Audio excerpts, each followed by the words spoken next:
I thought it was really an excellent script, but I was going to do it time and again, but I thought I had outgrown it. I mean, physically, I was just too old to do it. And I was doing the last Expendables in Bulgaria, and Jason was talking about something he wanted to do, and I said, why don't you try reading this script? And he fell in love with it. And then he began to remind me, I want to do it, I want to do it, I want to do it. I said, okay, fine. After about the fifth time, I figured, yeah, he's sincere. Booker is in this version, he's a transplant from overseas, and he was doing work for the American government, and actually became part of a group of very brave guys that infiltrate motorcycle gangs, and he could play the role, and he did it for years, and then he finally hit his breaking point, and he quit. And he quit also along the time around when his wife died too. So he had a double reason for quitting. So this is a man who was trying to regain some of his past through entertaining his daughter, giving her everything she wanted, and trying to be a stay-at-home dad, which he'd never been.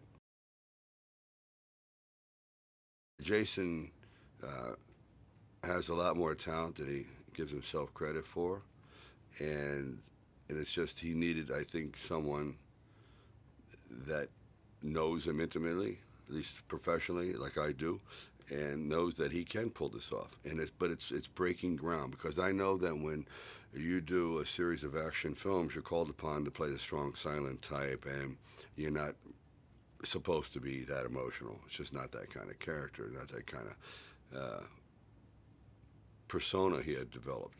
So now he had to let it out.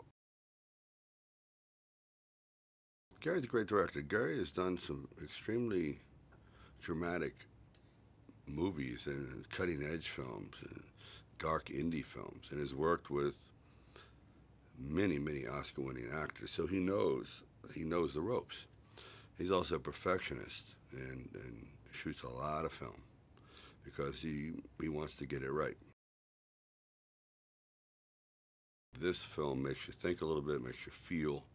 Therefore, it's a drama, and it falls into the category of suspense with high moments of action. James Franco is a guy that has multiple levels, and he can be very disturbing by his calmness and his unflappable attitude, which I think is very intimidating. Frank Grillo is an excellent actor. Again, you get down to when I originally wrote it, it was for a big, thunderous human being. I saw him as a ponytail and pock-marked and bull-necked and terrifying, just a beast. But those kinds of actors are hard to come by. They just really are. And then when he said Frank Grillo, I go, okay, that totally works.